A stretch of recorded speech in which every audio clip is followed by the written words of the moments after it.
তারপরে দিয়ে দেবো সামান্য অল্প চিনি। ভালো করে সবজিটাকে নাড়াচাড়া করে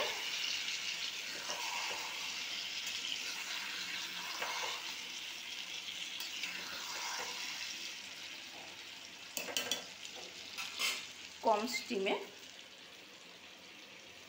এটাকে কিছুক্ষণের জন্য বয়েল করতে দেব।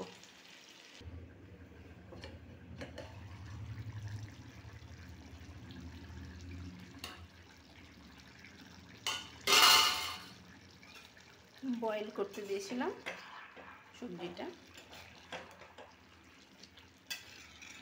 সবজিটা পুরোপুরি বয়েল হয়ে গেছে।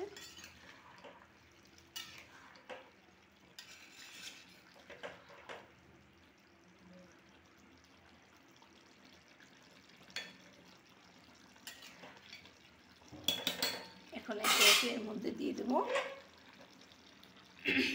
মশলাগুলো। এর মধ্যে দিয়ে দেবো সামান্য পরিমাণে হলুদ গুঁড়ো, আর দিয়ে দেবো সামান্য পরিমাণে জিরার গুঁড়ো।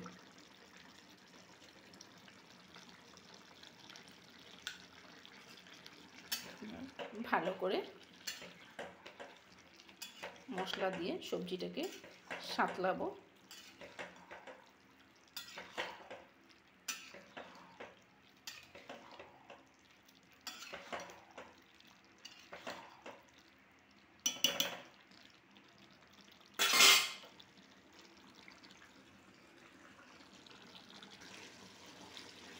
সবজিটা ফুটে এসছে, এখন দিয়ে দেব সিদ্ধ করা সয়াবিনগুলো।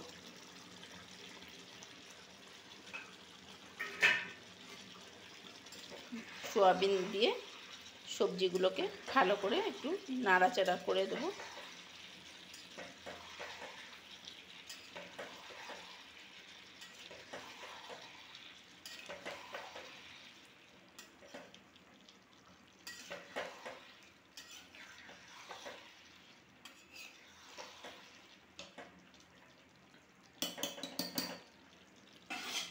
অল্প সময় রাখবো সয়াবিনটার ভিতরে নুন ঢোকার জন্য, একটু সময় সিদ্ধ হতে দেব।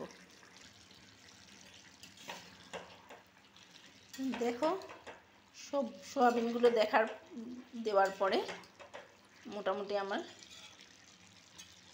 সবজি কমপ্লিট হয়ে এসছে। সয়াবিনটা দিয়ে সবজির সঙ্গে ভালো করে আমি কষিয়ে কিছু সময় রেখে দিয়েছিলাম। মোটামুটি সয়াবিনটা সবজিটা একসঙ্গে মিশে পুরোপুরি রেডি হয়ে এসছে। এখন দিয়ে দেবো এর মধ্যে কিছু পরিমাণ অল্প একটু গরম মশলার গুঁড়ো। গরম মশলাটা দিলে সেন্টটা ভালো হয়।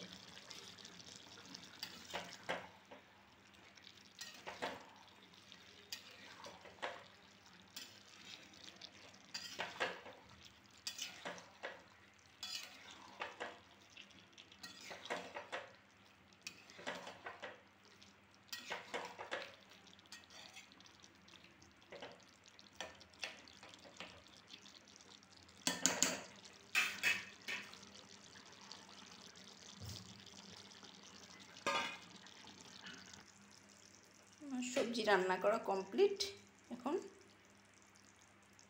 কড়াইয়ের দিকে বাটিতে ঢেলে নেব। চলো, কেউ কিছু মনে করো না, কারণ আমার ক্যামেরা ধরার কেউ নেই। আমি নিজে একলাই ক্যামেরা ধরি, একলাই ভিডিও বানাই। তাই তোমাদের কাছে অনুরোধ, তোমরা কেউ কিছু মনে করো না। যদি একটু ভুল ত্রুটি হয়, খারাপ হয়, ছোট বোনের মতন মানিয়ে নিও, এটাই তোমাদের কাছে চাওয়া। আর এর থেকে আমি বেশি কিছু চাই না। তো চলো, ভিডিওটা যদি ভালো লাগে তবে প্লিজ লাইক কমেন্ট শেয়ার করো, পাশে থেকো।